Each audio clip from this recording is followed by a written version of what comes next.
ચલો ઓફર ને એ બધું તો પછી વાત કરીએ. એક કિસ્સો કહું. હમણાં થિયેટરમાંથી કાયદેસર મને અંકિતને અમે કોઈ ગાર્ડ્સ અમને અંકિત આપતો ને પ્રેમિયરમાં આપ્યા હતા, તો મેં કીધું ભાઈ ભૂંડા લાગશું, કોઈ નહીં આવે અમને પકડવા, નથી ગાર્ડ્સ જોઈતા, બરાબર. પણ હવે અંકિતને એ બધાએ અમે એ જ કે યાર આપણે તો જઈને મળશું. તો પહેલાં ધીમે ધીમે શોઝ ભરાવાના ચાલુ થયા, તો 25 જણ 30 જણ 50 જણ, તો એમાં એક જણ ફોટોઝ પાડીને નીકળી જાય. પછી વાઇડ એંગલમાં ખોલી એ લોકોએ 1 નંબરની સ્ક્રીન, વાઇડ એંગલમાં સૌથી મોટી 500 જણની સ્ક્રીન અને એ હાઉસફુલ એટલે સમજી લેવાનું તમારી પિક્ચર બહુ સરસ ચાલી રહી છે. એમાંથી મને રેસ્ક્યુ કરવો પડ્યો, બરાબર. હા, તો અંકિત એટલે કાયદેસર અંકિતને બધા મને અહીંયા નખોડિયાના પેલા માસીઓ ગમે ત્યાં, મતલબ હા.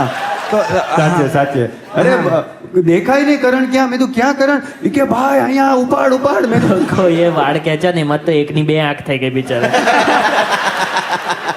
ઓકે, તો હું પછી કારની આગળની સીટમાં બેઠો હતો ને, પ્રોસેસ કરતો હતો કે યાર આ તે. તો અમે અંકિતને ખબર મને ચાની આદત છે, તો કે ભાઈ ક્યાંક ચા પીએ. મેં કહું હા. તો અમે ચા પીવા ઉભા રહ્યા અને પછી કંઈક 45 રૂપિયા જેવું થયું. તો મેં ફોન કાઢ્યો વળી કે હા સ્કેનરમાં સ્કેન કરી દો. તો કે સુપરસ્ટાર હોતું, સુપરસ્ટાર અંકિતની એક સ્લેંગ છે, સુપરસ્ટાર હોયેલા તું, થઈ જા રેડી, આવું બધું તો થાય આમ તેમ. તો સ્કેનરમાં સ્કેન કર્યું, ઇનસફિશિયન્ટ બેલેન્સ. બેલેન્સ ચેક કર્યું, અંકિતને બતાવ્યું 9 રૂપિયા 28 પૈસા.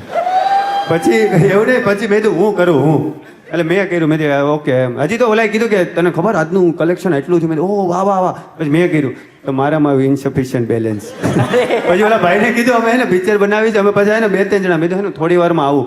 મને કે ના 1 જણો ઉભો રહ્યો અહીંયા કે એટલે પછી હસવા મીડા. એને પછી બતાવી દાજે કે ના જાઓ. એટલે ક્યાંક ને ક્યાંક વસ્તુ એ છે કે રિયલાઇઝ કર્યા કે શાંતિ હો મારો ભાઈ, શાંતિ એમ. ભાઈ ક્રેઝી કહેવાય ભાઈ. મને તમારું QR કોડ આપો યાર. ભાઈ પછી તો કોઈ 5000 આપે ને યાર.